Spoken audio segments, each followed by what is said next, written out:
Assim como no primeiro turno, Atlético e Botafogo empataram. No primeiro turno, 1-1 no Antônio Ascioli.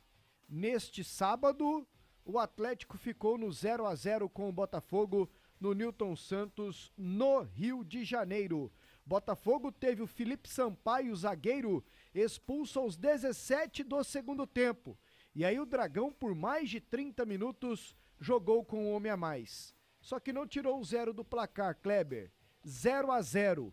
Por que o Atlético não conseguiu se aproveitar desta vantagem? Porque o Botafogo foi eficiente lá no seu campo de defesa, utilizando inclusive os seus atacantes como zagueiros, e o Atlético não teve eficiência para utilizar-se de um expediente, que é o chute de fora da área. Tentou entrar em uma zaga que estava composta normalmente com 6, e com 6 não tem espaço para a bola passar. O Atlético, quando o Atlético chegou, o Wellington Rato perdeu um gol que ele não costuma perder, né, numa jogada, num cruzamento bonito do Jefferson pela esquerda, ele às traves, ele acabou perdendo o gol, e as outras finalizações atleticanas não foram boas, foram finalizações chutadas, exceto aquele chute dado de fora da área. Quem foi que chutou a bola de fora da área? Foi o que entrou no lugar do Jorginho, foi o Kelvin. Exceto aquele chute, no mais todas as finalizações do Atlético foram finalizações de incompetentes. Finalizações que não surpreenderam a zaga, não surpreenderam o goleiro, e a bola não foi trabalhada. O Churin, sabe quantos chutes o Churin deu ao gol? Nenhum. Na hora que ele pôde dar 2 chutes ao gol, numa ele não chegou na bola, na outra ele não alcançou a bola com o pé, ele acabou, e uma terceira vez ele estava impedido. Então o Atlético não teve eficiência ofensiva hoje, não teve eficiência ofensiva. O João Peglo deveria ter entrado no jogo.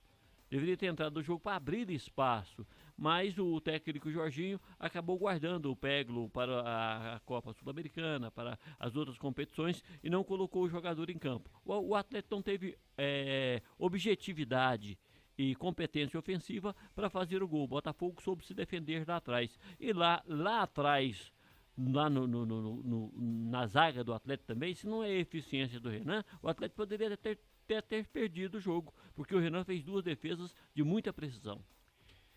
Eleja aí os melhores e os piores no Atlético, Kleber. Olha, os melhores do Atlético, esse Lucas Gasal é muito bom jogador. Ele não perdeu uma bola que ele disputou e não errou um passe que ele deu. Então, o Lucas Gasal está entre os melhores do Atlético. Um outro jogador que também esteve muito bem enquanto esteve em jogo foi o Jorginho de sempre, mas aí ele saiu contundido, entrou no lugar dele o Kelvin. Não foi um jogador tão brilhante, é aquele jogador que a gente espera, aquele substituto para o Jorginho, não.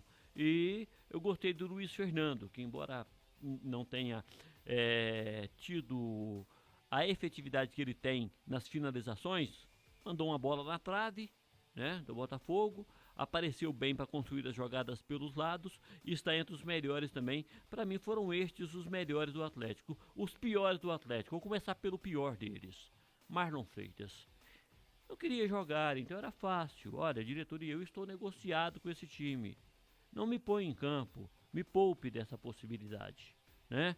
E aí depois arrumou lá uma contusão, saiu do jogo, e quando ele saiu do jogo entrou o Halder no lugar dele. O Atlético melhorou a pegada no meio campo, o William Maranhão jogou menos sacrificado, o Marlon o pior jogador em campo.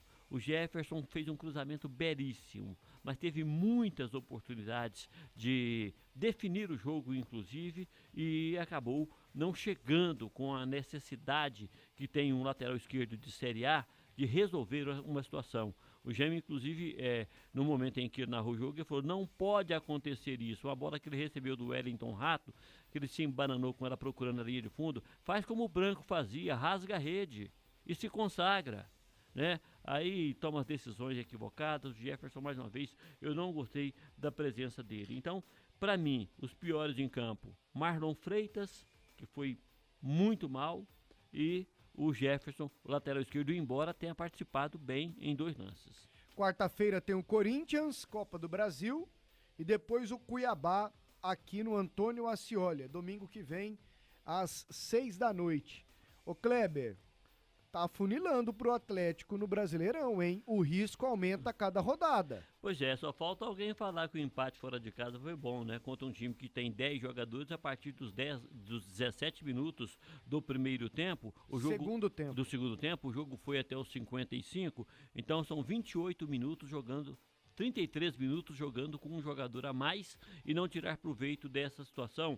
É um time, o Botafogo é um time que não que disputa o mesmo campeonato que o Atlético. Então, o resultado foi muito ruim, está afunilando e cada vez que o Atlético empata, ele deixa 2 pontos para trás. E cada vez que ele deixa 2 pontos para trás, ele fortalece Cuiabá, ele fortalece o Fortaleza, ele fortalece os times que estão ali disputando o rebaixamento com ele. O Atlético precisa começar a ganhar no Campeonato Brasileiro e esse Botafogo era o time para ser batido. Com 11, com 10 então nem se fala.